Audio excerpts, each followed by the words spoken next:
আসসালামু আলাইকুম, কি অবস্থা সবার? আশা করি সবাই ভালো আছেন। আমি চলে আসলাম আরেকটা নতুন ভিডিও নিয়ে।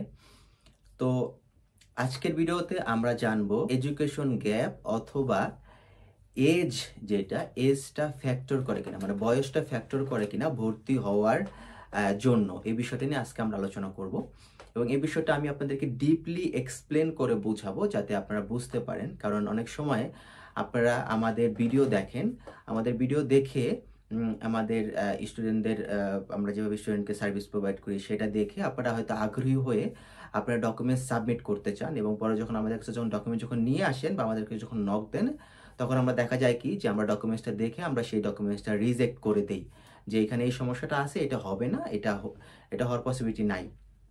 সেই ক্ষেত্রে আপনাদেরকে আমরা আজকে এই এডুকেশন গ্যাপ, তারপর হচ্ছে আপনার বয়সের যে একটা লিমিট, এরপর হচ্ছে আপনার ইউনিভার্সিটিগুলার যে চয়েস, ইউনিভার্সিটিগুলায় যেভাবে তারা ডকুমেন্টসগুলো নেয়, সেই বিষয় নিয়ে আজকে আমরা আলোচনা করব। তো প্রথম যে বিষয়টা সেটা হচ্ছে এডুকেশন গ্যাপ। এডুকেশন গ্যাপ বলতে আমরা যেটা বুঝি সেটা হচ্ছে যে আপনি উদাহরণস্বরূপ আপনি এইচএসসি কমপ্লিট করছেন 2020 সালে, এরপরে আপনি আর কোথাও আপনি পড়াশোনা করেন নাই, আজকে হচ্ছে 2025 সাল। তো আপনার এই প্রায় 4 বছর গ্যাপ হয়ে গেছে আপনার। তো এই 4 বছর গ্যাপ আপনি কি করছেন সেটাকে আমরা বলি হচ্ছে এডুকেশন গ্যাপ। অথবা কেউ এইচএসসি কমপ্লিট করছে, এইচএসসি কমপ্লিট করার পরে সে আপনার 4 বছর, তো হয় না, সে 2 বছর বা 2.5 বছর সে একটা ভার্সিটি সে পড়াশোনা করতেছে। তো সে কিন্তু এখন কিন্তু বর্তমানে সে কিন্তু একজন কন্টিনিউ কিন্তু স্টুডেন্ট। বাট রাশিয়ার ক্ষেত্রে, ইউনিভার্সিটির ক্ষেত্রে সেটা সে কিন্তু কন্টিনিউ স্টুডেন্ট না। কারণ তাদের ক্ষেত্রে হচ্ছে যে আপনি আমাকে লাস্ট যেই এডুকেশন ডকুমেন্টসটা দিবেন, যে আপনি কত সালে পাস করছেন, এরপর থেকে যেই যত বছর আপনার গ্যাপ থাকবে সেটাকে আমরা এডুকেশন গ্যাপ হিসেবে কাউন্ট করব।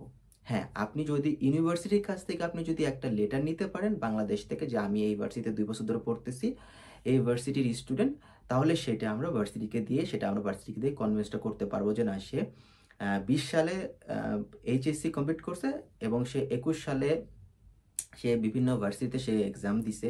এরপরে সে 21 সালে বা 22 সালে গিয়ে সে এই ভার্সিটিতে ভর্তি হয়েছে, হয়ে সে এখন এখানে 2 বছর ধরে সে পড়তেছে। এইটা আমরা তাদেরকে বলতে পারি। আর অনেকে দেখা যায় যে আপনার দেখেন অনার্স করছে, অনার্স 2019 সালে অনার্স শেষ করছে, 2020 সালে অনার্স শেষ করছে, যেটাকে আমরা ব্যাচেলর বলি। ব্যাচেলর কমপ্লিট করার পরে তো তারা দেখা গেছে যে 4 বছর তারা জব করতেছে। তো 21 সাল, 22, 23, 24 বা অথবা 19 থেকে 25, 24 পর্যন্ত তারা জব করছে। এখন তারা আমার ভিডিও দেখে তারা আগ্রহ হয়েছে, তারা আসবে। তো তাদের ক্ষেত্রে এটাকে কিন্তু এডুকেশন গ্যাপ বলা হয়। তো সেই ক্ষেত্রে তারা যদি কোনো প্রতিষ্ঠানের যদি তারা এক্সপিরিয়েন্স লেটারটা দেখাইতে পারে যে তারা কাজ করছে, তাহলে তখন আমরা ভার্সিটিকে বলে ভার্সিটিকে কনভিন্স করে আমরা ফার্দার প্রসেসটা করতে পারি। এটা হচ্ছে এডুকেশন গ্যাপের বিষয়টা। এরপর হচ্ছে ডিপ্লোমাটাও সেম হবে। কেউ মাস্টার্স করে থাকলে পরবর্তীতে গ্যাপ থাকলে সেটাও গ্যাপ হবে। এবার আসি যে ইউনিভার্সিটিগুলো বর্তমান সময় 2025 সালে কিন্তু ইউনিভার্সিটিগুলো কিন্তু রুলস কিন্তু অনেক আপডেট হয়েছে, ডে বাই ডে আপডেট হচ্ছে। তো এই আপডেটের ভেতরে আমরা দেখতে পারতেছি যে ইউনিভার্সিটিগুলো আমাদেরকে বলতেছে যে 2000 সালের, মানে 2000 সালে যারা জন্মগ্রহণ করছে, 2000 সালে, 2001, 2, 3, 4 এরকম বা 5-এ যারা জন্মগ্রহণ করছে, 2000 সালের পর থেকে যারা জন্মগ্রহণ করছে এবং যারা এইচএসসি কমপ্লিট করছে অথবা যারা ব্যাচেলর কমপ্লিট করছে, তারা সেই ধরনের তারা ফাইলগুলো তারা নিতে খুবই আগ্রহী। তো আমরা আমরা গত ইনটেকে ফেব্রুয়ারির জন্য যখন আমরা ফাইল নিছিলাম আপনার, তখন আমরা দেখছি যে ইউনিভার্সিটিগুলো আমাদের অনেকগুলো ফাইলকে তারা রিজেক্ট করে দিছে, কারণ তাদের জন্ম ছিল হচ্ছে 1995, 1996, 1994, 1997, 1998। লাস্ট তারা 1999-এর ফাইল নিছে। বাট আমি যেটা বলতে চাইছি সেটা হচ্ছে যে আপনার বর্তমান সময়ে যেটা, সেটা হচ্ছে যে যাদের জন্ম 2000 সালের পরে, তাদের ফাইলগুলা ইউনিভার্সিটি খুব দ্রুত অ্যাকসেপ্ট করে এবং তাদেরকে 2-1 বছর এডুকেশন গ্যাপ থাকলেও তারা তাদেরকে অ্যাকসেপ্ট করে নেয় এবং তাদের কাজগুলো খুব সুন্দরভাবে হয়। তো এই জন্যই যারা আমাদের অফিসে নক দিচ্ছেন, হয়তো অফিস থেকে হয়তো আপনারা জানতে পারতেছেন যে আপনাদেরকে বলতেছে যে আমরা 2000 সালের আগে যাদের ডেট অফ বার্থ তাদের ফাইলের আমরা কাজ করতেছি না। কারণ আমরা কাজ করতেছি না সেটা না, ভার্সিটি কাজ করে কিনা সেটা হচ্ছে বড় বিষয়।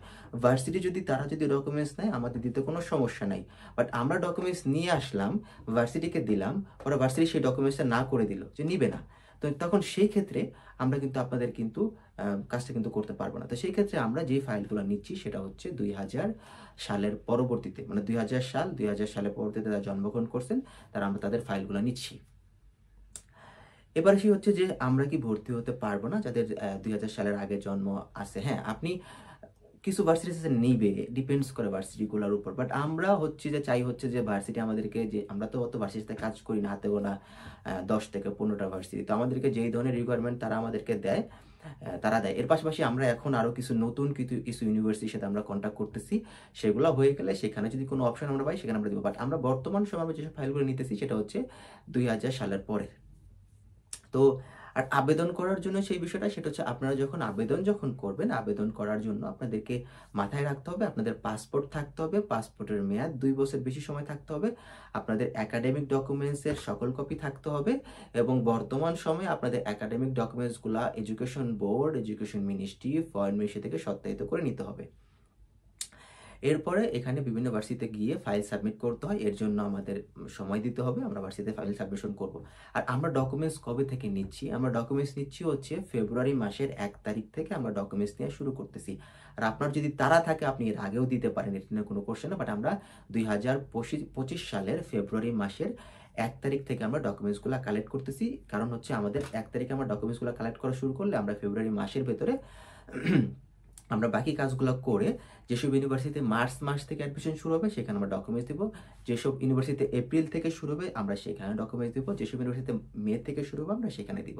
মানে আমরা ডকুমেন্টস নিয়ে আমরা সকল ডকুমেন্টস রেডি করে আমরা ভার্সিটিগুলোতে আগে থেকে আমরা দিয়ে আমরা সিটগুলো বুক করে রাখবো। কারণ আপনারা জানেন বিগত বছরগুলোতে থেকে এই যে গত বছরে কিন্তু হিউজ পরিমাণ একটা চাপ গেছে ভার্সিটিগুলোর উপর। এই ক্ষেত্রে আমরা আগে থেকে ডকুমেন্টসগুলো দিয়ে আমরা কাজ করে ফেলবো। এবার আসি পরের বিষয়, সেটা হচ্ছে যে আমি কেন বলি আপনাদেরকে আগে টিউশন ফিটা পেমেন্ট করতে হবে। এটা বলার মেইন কারণ হচ্ছে বর্তমান সময়ে আপনার টিউশন ফি যেসব ভার্সিটিতে আমরা আগে কাজ করছি, যেসব ভার্সিটিতে আমাদের আগে টিউশন ফি দেওয়া লাগে নাই, তো সেসব ভার্সিটিতে আমাদেরকে খুব আর্লি আমাদেরকে টিউশন ফি দিতে হচ্ছে। কারণ তারা হচ্ছে যে এরকম হয়ে গেছে, এখন তারা হয়ে গেছে এরকম, তাদের কাছে এখন ওভারবুকড ফাইল আসে। ধরেন আমি তো আর একা কাজ করি না, আমার মতো কাকড়া গ্লোবালের মতো এরকম আরও 20টা প্রতিষ্ঠান আছে, এবং এখানে যারা রিপ্রেজেন্টেটিভ আছে তারা দেখা যাবে যে হয়তো 50 থেকে 60 জন রিপ্রেজেন্টেটিভ আছে। তো এক একজনের কাছে যদি 20টা 30টা করে যদি ফাইল হয়, তো সবাই যদি বিভিন্ন ভার্সিটিতে যদি দেয় তখন দেখা যায় কি ভার্সিটি ওভারবুকড হয়ে যায়। এই ওভারবুকড হওয়ার কারণে তখন দেখা যায় যে আমরা সেখানে ফাইলগুলো দিয়ে আমরা পরবর্তীতে সাফার করি। তো এই জন্য আর্লি যারা ফাইল দিবেন তাদের কাজগুলো আমরা আর্লি করতে পারবো, এবং আর্লি করলে, এবং আমরা যদি আর্লি টিউশন ফিগুলো যদি পেমেন্ট করতে পারি তাহলে আমাদের কাজগুলো খুব আর্লি হবে। দেখা যাবে আপনারা জুলাই মাসের প্রথম সপ্তাহে আপনারা এম্বাসি ফেস করতে পারবেন, জুন মাসে আপনারা এম্বাসি ফেস করতে পারবেন। আপনারা দেখা যাবে ভিসাটা নিয়ে আপনারা বসে থাকবেন এবং টাইম মতো আপনারা ফ্লাই করে চলে আসতে পারবেন, আপনাদের আর সমস্যাটা হবে না। তো এইটা হচ্ছে মেইন বিষয়, আমরা যেটা বোঝানোর চেষ্টা করলাম যে এজ যে বিষয়টা, এডুকেশন গ্যাপটা, এবং আবেদন করার প্রকৃত সময়টা, সেই বিষয়ে আমরা আলোচনা করলাম। তো আশা করি বুঝতে পারছেন আমাদের অফিসটি ঢাকা সাভারে অবস্থিত, রানা প্লাজা যেটা নাম শুনছেন সেটার পাশের বিল্ডিংটা RS টাওয়ার, আমাদের অফিসে সেখানে অবস্থিত। যদি আপনারা চান আমাদের অফিসে গিয়ে অফিসে যোগাযোগ করতে পারেন, অথবা আমাদের সাথে অনলাইনে যোগাযোগ করতে পারেন। আর যদি আবেদন করতে চান তাহলে আপনারা ফেব্রুয়ারি মাসের 1 তারিখ থেকে আবেদন করতে পারবেন। তো আজকের ভিডিও এ পর্যন্তই। ভালো থাকবেন, সুস্থ থাকবেন, আমাদের জন্য দোয়া করবেন। আল্লাহ হাফিজ।